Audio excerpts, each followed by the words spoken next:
아까 시리즈 영상 여러분이 보셨는데 이번 시리즈 제목 기억나십니까? 네? 네, 응답하라 2024였습니다. 네, 뭐가 생각나세요? 네, 십계명이 생각이 안 나시죠? 드라마 생각납니다. 저도 사실 그랬어요.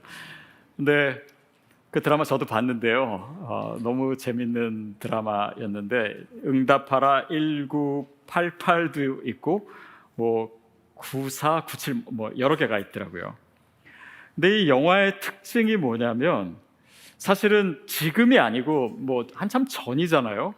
근데 각각 느끼는 공감대가 다름에도 불구하고 모든 세대의 사람들이 느낄 수 있는 소재와 감동이 있더라고요. 뭐 가족, 또 뭐 우정, 또 첫사랑 뭐 이런 이야기들이 이제 나옵니다. 그러니까 어른이 봐도 또 아이들이 봐도 함께 공감할 수 있는 내용이에요. 저는 십계명이 마치 이런 거가 아닌가 이런 생각이 들었습니다. 왜냐하면 이거는 사실 몇천 년 전에 그것도 팔레스타인 이스라엘 백성에게 주어진 율법이에요. 근데 여전히 모든 세대를 거쳐서 모든 민족의 사람들에게 또 모든 연령대에 주시는 하나님의 음성입니다. 그래서 이 십계명을 오늘 나에게 주시는 하나님의 음성으로 받을 수 있는 것이 참 중요해요. 또 하나는 응답하라라고 하는 그 표현이 뭔가 우리의 반응을 요구하는 것 아닙니까? 사실 요즘은 너무 정보도 많고 우리의 관심을 끌려고 하는 것이 참 많습니다. 그러다 보니까 사람들이 점점 더 뭔가에 대해서 무관심해지고 또 냉소주의에 빠지는 것 같아요. 그러다 보니까 하나님에 대해서도 또 복음에 대해서도 정말 관심을 가져야 될 것에 대해서도 응답하지 않고 반응하지 않는 세대가 이 세대가 아닌가라는 생각이 듭니다.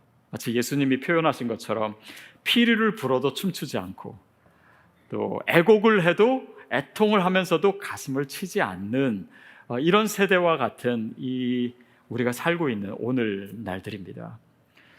자, 그러기에 오늘 이 시대를 이길 수 있는 방법이 우리에게는 있습니다. 뭐냐면 하나님께 반응하는 것입니다. 하나님의 말씀에 반응하는 거예요. 그래서 오늘 우리에게 주신 그 하나님의 말씀에 또 나에게 주신 십계명에 우리가 어떤 태도를 갖는가, 어떤 마음을 갖는가가 참 중요합니다. 왜냐하면 그것이야말로 우리가 살아가고 있는 이 시대, 이 문제들에 대한 해답일 뿐만 아니라 오늘날 저와 여러분이 처해 있는 이 상황, 우리가 가지고 있는 이 문제에 대한 해답도 바로 그 반응에 있기 때문입니다. 그래서 오늘 본문 말씀 우리가 다시 한번 좀 읽어볼게요. 우리 1절, 2절 말씀입니다. 우리 같이 읽겠습니다. 시작. 하나님이 이 모든 말씀으로 말씀하여 이르시되 나는 너를 애굽 땅 곧 종되었던 집에서 인도하여 낸 내 하나님 여호와니라. 그래서 1절에 이제 하나님 말씀하시되 이렇게 나와 있고 2절부터 본격적인 말씀이 시작되는데 나는 너를 애굽 땅 뭐 이렇게 이제 우리 번역은 되는데 히브리어로는 아노키 야훼 이렇게 시작합니다.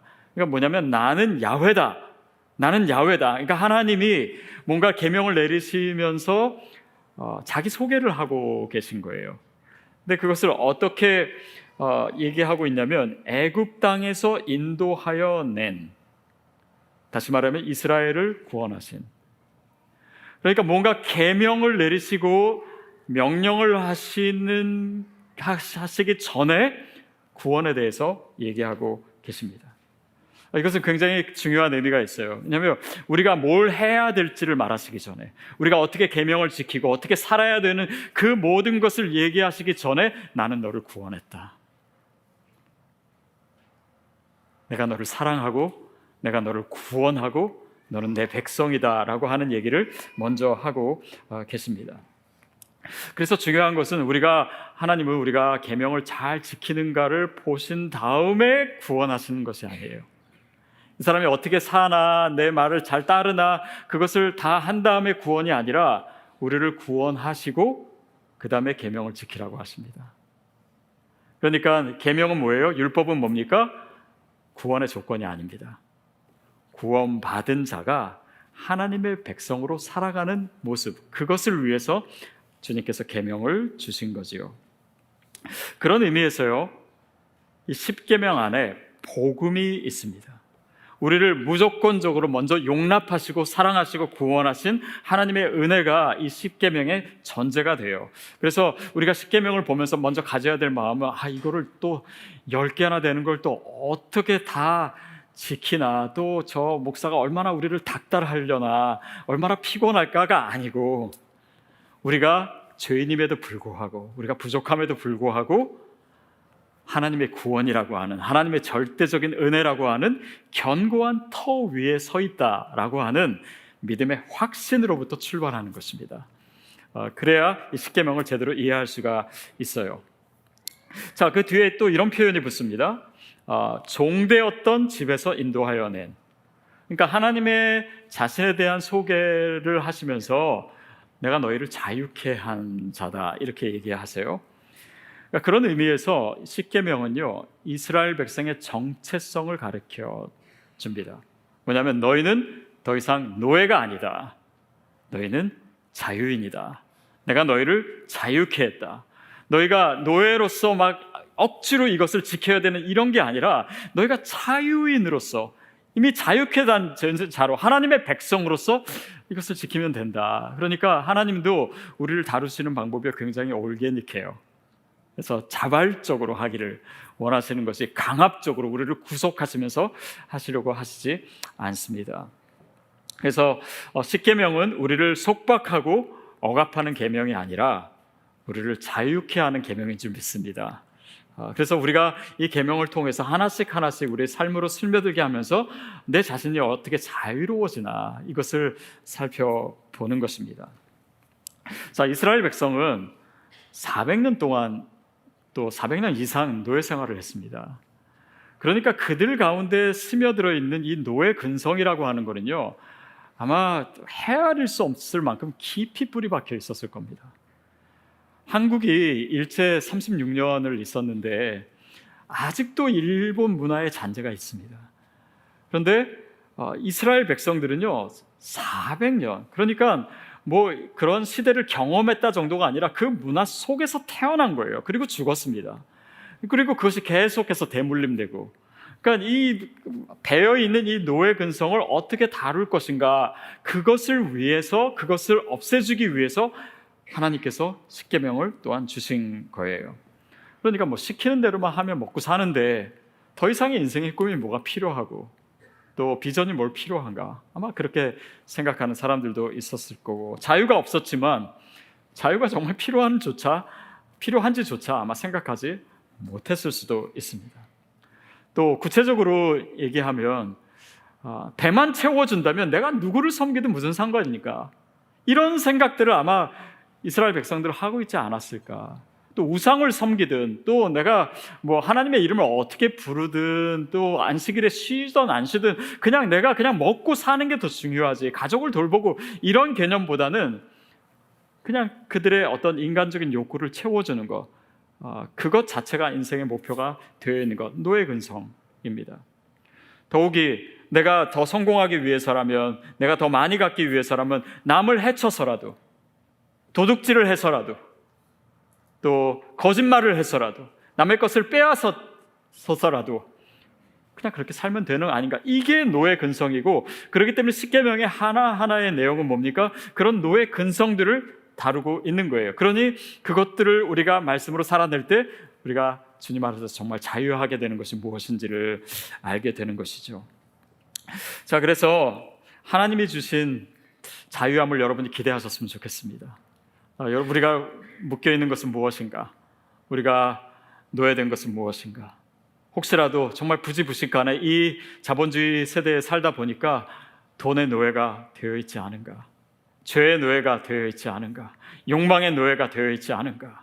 어떤 사람들의 인정을 받는 것에 대한 노예가 되어 있지 않은가? 또 내 인간적인 어떤 그런 이 열망과 인간적인 그런 목표, 세상의 잘못된 목표가 나를 붙들고 나를 억압하고 있지는 않은가? 또 거짓된 것, 잘못된 것, 아니면 중독, 갖가지 것이 우리를 얽매이고 있다면 저는 저와 여러분이 그것으로부터 자유케 되기를 축복합니다. 어떤 열등감에 사로잡혀 있다면, 어떤 죄책감에 사로잡혀 있다, 어떤 과거의 상처로부터 아직 헤어나고 있지 못하다면 하나님은 저와 여러분이 그것으로부터 자유케 되기를 원하세요. 그래서 이 십계명을 통해서 그렇게 하기를 원하시고 오늘 우리에게, 우리 각자에게 말씀하시는 것입니다. 그래서 주님이 주시는 자유함이란 뭔가 내가 내 마음대로 살아도 된다, 이런 자유함이 아닙니다. 내가 그동안 나를 붙잡고 있었던 그런 거짓 주인으로부터 참된 주인으로 바꾸시는 거예요. 그래서 이제는 더 이상 나를 속박하는 주인이 아니라 나를 자유케 하는 주인, 그 하나님이 내 삶의 주인이 될 때 내 삶이 어떻게 변화되는가, 그것을 말씀하시는 것입니다. 그러면서 뒤에 이렇게 얘기하시죠. 내 하나님 여호와니라. 내가 너를 애굽에서 구해내고 또 그 종된 자리에서 끄집어내고 그 하나님이 너의 하나님이다 라는 것입니다. 그러니까 하나님이 자신을 소개하는 데 있어서요, 뭔가 내가 천지를 지었어, 내가 우주를 다스려, 더 위대하고 더 큰 것이 많은데 하나님은 그것으로 우리에게 자신을 얘기하시지 않는 것이 아니라, 얘기하시는 것이 아니라 내가 너의 하나님이야, 내가 너의 아빠야, 내가 너를 애굽에서 구해냈어. 그래서 내가 너의 하나님이 되기를 원하고 너는 내 백성이 되기를 원해. 그러니까 하나님이 원하시는 것이 여기서 확 드러나지 않습니까? 뭐냐면 하나님은요, 우리와 퍼스널한 관계를 원하시는 거예요.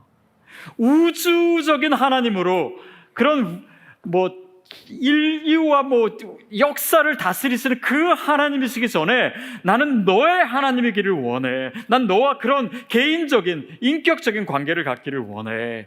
그것이 우리를 향한 주님의 마음입니다. 그래서 십계명을 하나하나 보면요, 다 2인칭 단수를 사용하고 있어요. 너는. 왜냐하면 우리에게 퍼스널하게 접근하기를 원하시기 때문입니다. 신앙이라고 하는 것도 그렇습니다. 우리가 하나님을 알아가는 것이 정말 어떤 그런 신학적으로, 교리적으로, 학문적으로 하나님을 알아가는, 그것보다 더 중요한 것은 I and it의 관계가 아니라 I and thou의 관계, 하나님과 나와, 그분이 내 안에 있고 내가 그분 안에 있는 그런 친밀하고 인격적인 관계를 얘기하시는 것이요. 그래서 예수님도 제자들에게 이런 질문 하시지 않습니까? 너는 나를 누구라고 하느냐? 근데 이 말씀은요, 예수님에 대해서 정말 이렇게 아주 그 화려한 좋은 미사역으로 나를 묘사해 주기를 바란다라고 하는 것이 아니라, 베드로야, 너는 나를 누구라고 하느냐? 그래서 오늘 우리에게 그 질문을 하실 때 우리가 그러면 베드로가 한 질문을 하면, 아니요, 예수님은 베드로가 한 답을 원하시는 것이 아닙니다. 내가 주님과의 관계 속에서, 주님과 지내온 이 시간 속에서, 주님과의 친밀한 관계 속에서 내가 그분을 뭐라고 고백하는지 그 말을 듣고 싶으신 거예요.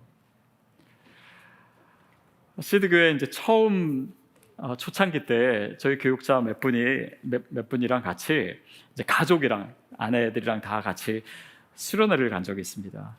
그래서 이제 정말 얘기도 많이 하고 또 이렇게 남녀 따로 떨어져서 얘기도 하고 그런 얘기 이렇게 나눴는데, 그때 그 질문 중에 그게 있었어요. 내가 다시 태어나도 지금의 남편, 지금의 아내랑 결혼할 사람 했더니 아내분들 중에는 한 분 빼고 다 안 하겠다고. 그 한 분이 저는 아닙니다. 근데 그런 얘기부터 시작해가지고 이렇게 소소한 얘기, 또 남편이 아내에 대해서 어떻게 생각하는지, 아내가 남편에 대해서 어떻게 생각하는지, 수련회 가면 티피컬하게 하는 것들이 있잖아요. 그런 얘기를 막 나눴어요. 그때 이제 저의 아내가 저에 대해서 얘기를 하면서 뭐라고 했냐면, 이 남편은 나를 정말 오래 기다려줬다, 이렇게 얘기를 하더라고요. 그래서 사실은 제가 오래 기다린 것만은 아니고 중간에 짜증도 많이 내고 화낸 적도 많고 그렇긴 한데, 저에 대해서 그렇게 표현해줘서 저는 되게 고마웠던 적이 있어요. 자, 근데 남편에 대해서 오래 기다려줬다라고 하는 거는요, 단지 외모만 보고 할 수 있는 얘기가 아닙니다. 또 한순간의 얘기가 아니에요. 여러분이 여러분 남편에 대해서, 여러분이 여러분 아내에 대해서 할 수 있는 말은 오랜 시간을 거쳐서 내가 경험한 그 모든 그 관계 속에서 얘기하는 거잖아요. 하나님은 저와 여러분이 주님과의 관계 속에서의 그분에 대한 고백을 받기를 원하세요. 근데 그런 인격적인 관계가 없으면 굉장히 식상한 대답을 하든지, 아니면 신학자들이 하는 얘기를 하든지, 아니면 성경에서 뭐라고 얘기해, 아니요, 이런 대답이 아니라 하나님은 저와 여러분에게 인격적인 관계를 갖기를 원하시는 거예요. 그게 십계명 가운데 나타나 있습니다.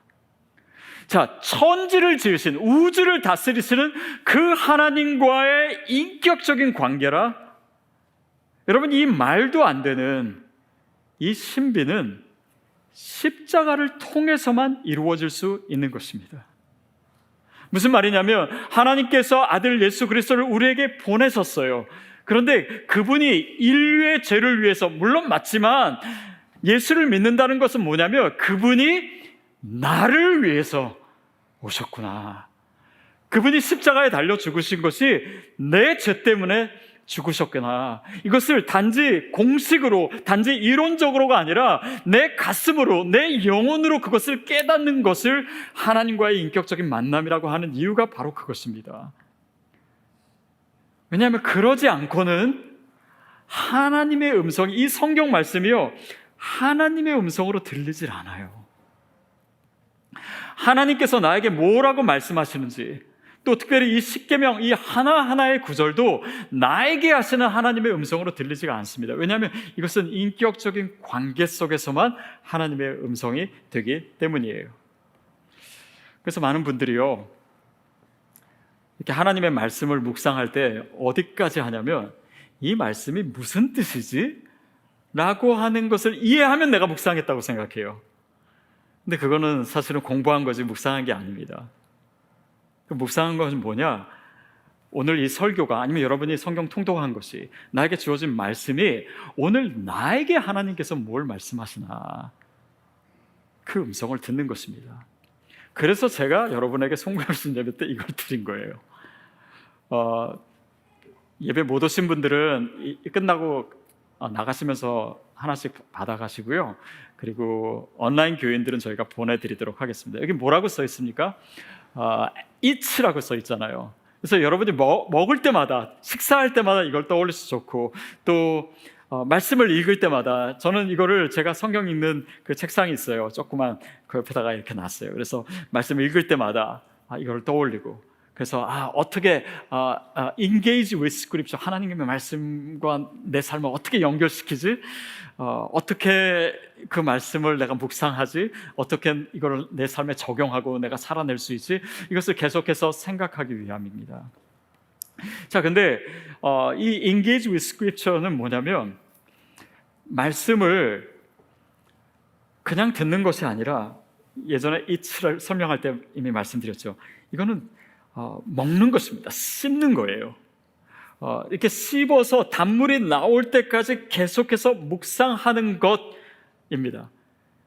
그러니까 하나님이 나에게 지금 이 말씀을 통해서 뭘 말씀하시지? 내 상황 속에서, 내 문제 가운데 하나님의 음성은 뭐지? 하나님께서 이 말씀을 내 삶에 어떻게 적용하기를 원하시지? 나에게 무엇을 하기를 원하시지? 이것입니다. 그러니까 말씀과 씨름하는 거예요.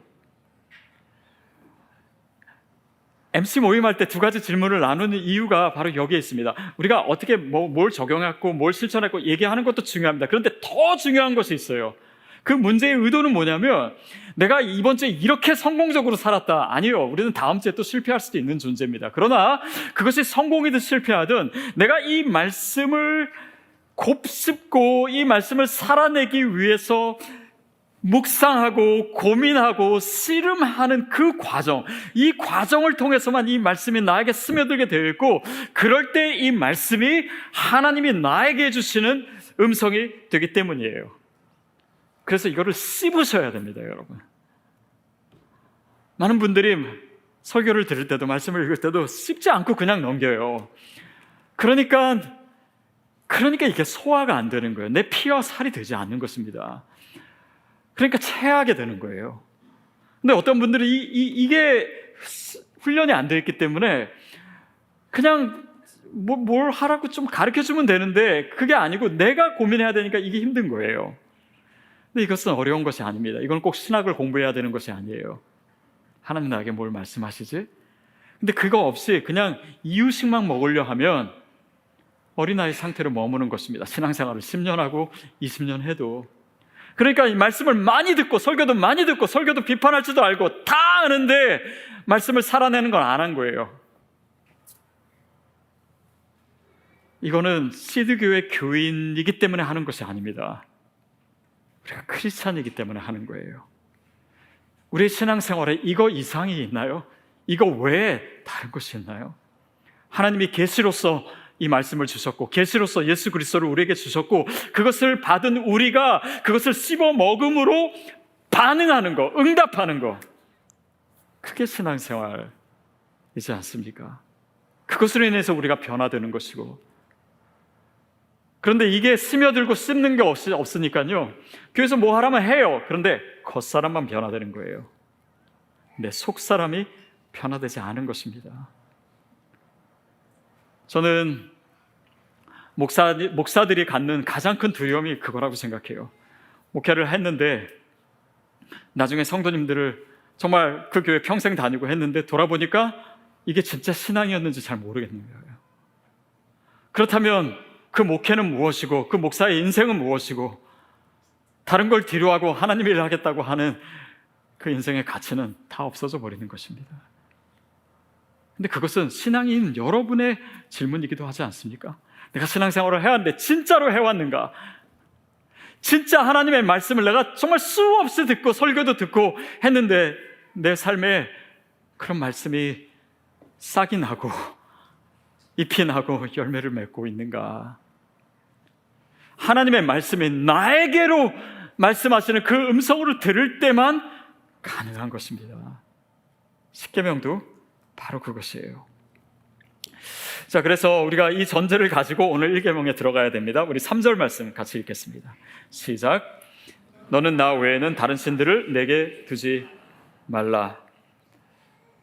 다른 신들을 섬기지 말라, 두지 말라라고 하는 것은 이스라엘 백성에게 분명히 다른 신들이 있었다라는 것을 우리가 추측해 볼 수 있어요. 더욱이 이 10계명, 1계명이 주어진 이 시점에서는 가나안의 신이라기보다는 애굽신, 애굽의 바로왕, 그러니까 바로왕이 곧 신이었죠. 그것을 생각해 볼 수 있습니다. 그러니까 이스라엘 백성들은 광야 생활 때도 그렇고 항상 애굽 때를 떠올렸을 것입니다. 그것이 물론 노예 생활이기도 했지만은 노예 근성에 사로잡혀 있는 자들에게는 그 강대국이었고 내가 먹고 살 수 있었고 또 그것이 내 인생의 전부라고 생각했던 그 시점에서 뭔가 하나님을 의지하기보다는 내 인간적인 것, 세상적인 것, 사람을 의지하는 것, 이런 것들이 어느 순간 그들에게 배어있는 그 신앙을 얘기하는 것입니다. 그것을 이사야 31장에서는 또 다른 상황에서 이렇게 얘기합니다. 한번 읽어볼까요? 이사야 31장 1절 시작.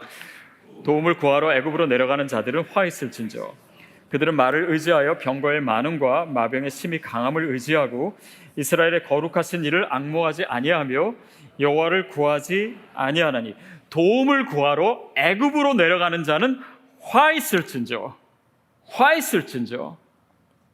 그 당시 이스라엘 상황이 어떤 상황이었습니까? 아수르가 위협을 하고, 그래서 물론 자체적으로는 이 군사력이 약하고, 그러니까 애굽에 가가지고 도움을 구하러, 그러니까 이게 현실적으로 맞는 얘기일 수 있었겠지만 이들이 하나님을 의지하지 않고 있었던 거예요. 그러니 애굽이 우리를 구원해 줄 거라고 생각하는 그 모습, 그 신앙 자체에 대해서 너는 내 하나님 앞에 다른 것을 두지 마라. 오늘 우리에게 하시는 말씀입니다. 그러니까 말을 의지하지 말라, 병검의 많음을 의지하지 말라, 마병의 강함을 의지하지 말라, 너의 인간적인 방법을 의지하지 마라, 네가 쌓아왔던 인맥을 의지하지 마라, 너의 실력을 의지하지 마라, 내 방법을 의지하지 마라. 그것이 오늘 우리에게는 어떤 의미일까요? 저는 우리 인생이 내가 바라는 대로, 내가 원하는 대로 이루어지지 않는 것에 대해서 우리가 어떻게 반응하냐, 거기에 우리의 인생의 깊이가 있고 또 우리의 신앙이 쉐이핑이 되는 것 같습니다. 저 시드 교회를 개척하기 몇 년 전입니다. 한 번은 제가 정말 존경하는 한 분이 이렇게 저랑 교제하면서 그분이 잘 아는 분이라고 하면서 저에게 누구를 소개해 주셨어요. 근데 그분은 진짜 재력이 되게 큰 분이었습니다. 근데 그분과 몇 번을 제가 만났는데 한 번은 저에게 그런 얘기를 하시는 거예요. 제가 이 오렌지 카운티에 가지고 있는 건물이 있습니다. 근데 그 건물을 헌신할 테니, 그리고 매달, 제가 굉장히 큰 돈이었어요, 매달 이 정도의 헌금을 할 테니 목사님 교회를 개척해 보시는 게 어떻겠습니까? 그때 저는 뭐 개척이라고 하는 생각 자체를 못했을 때이기 때문에 그냥 마음은 감사하다 이렇게 생각하고 그냥 잊어버렸어요. 그리고 몇 년 후에 소식이 들렸는데 그분이 돌아가셨습니다. 그분이 돌아가신 해가 제가 시드 교회를 개척한 해가 됐어요. 그러니까 제가 그분이 생각이 났을까요, 안 났을까요? 낮기는 낮지만, 물론 교회가 저는 어떤 한 분의 헌신으로 되는 거, 그거는 그렇게 건강하다고 생각하지는 않아요.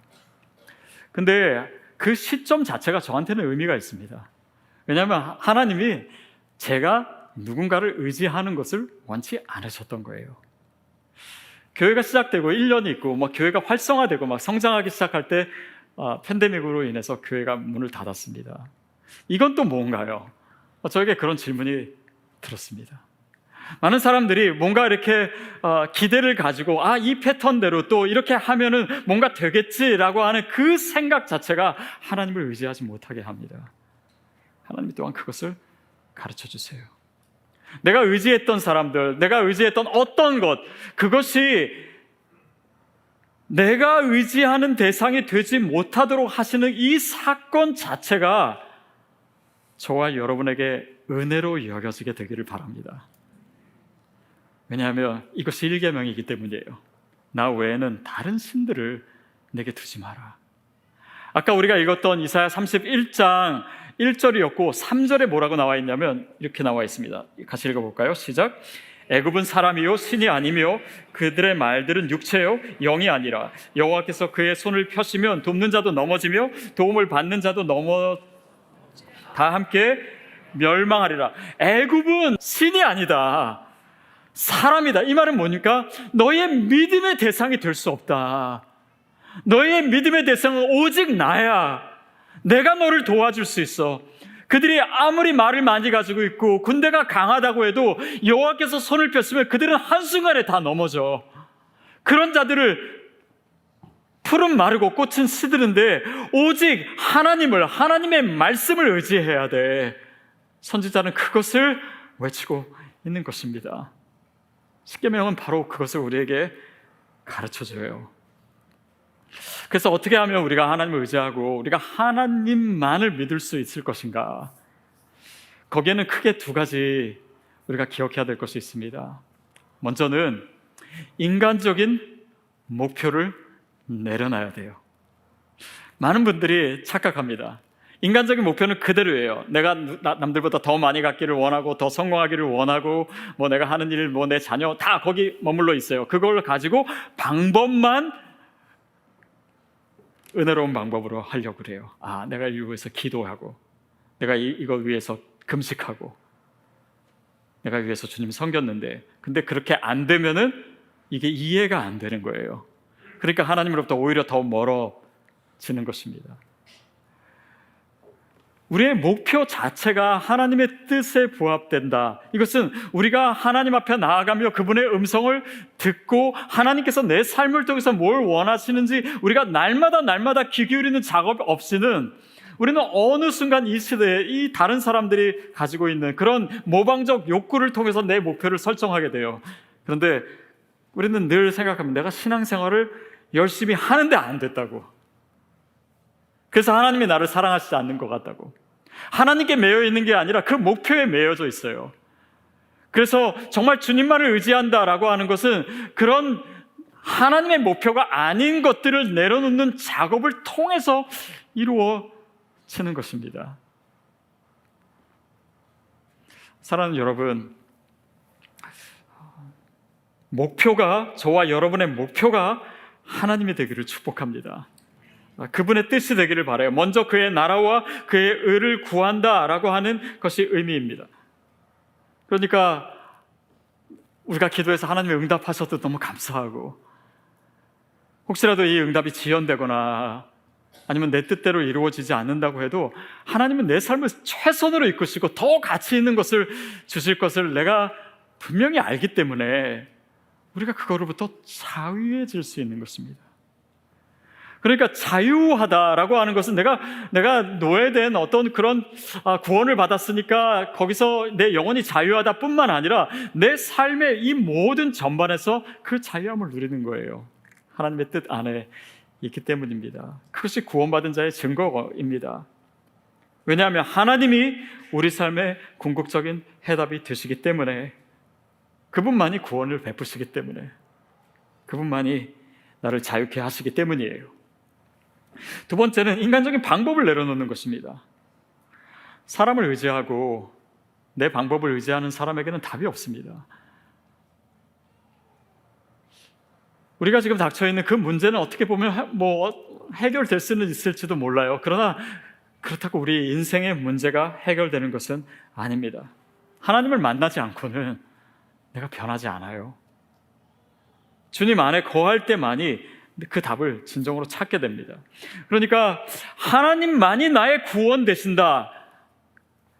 구원이라고 하는 것은 단지 내 영혼의 구원뿐만 아니라 오늘 내 삶의 이 모든 상황에서, 이 모든 죄에서 나를 구원하시고, 인생의 잘못된 목표에서 나를 구원하시고, 내가 빠져있는 함정에서 나를 구원하시고, 나의 억울함에서 나를 구원하시고, 나를 중독시키고 있는 그 어떤 것으로부터 나를 자유케 하시고, 이 모든 해답이 오직 하나님께 있습니다 라고 인정하는 것, 여러분, 그 고백이 우리 가운데 있을 때 우리가 하나님의 말씀 앞으로 나아가게 됩니다. 그동안 들렸던 말씀이 이제 살아 움직이기 시작하는 거예요. 그렇지, 하나님이 나에게 이렇게 말씀하시고 계신데 나는 왜 내 방법대로만 하려고 했지?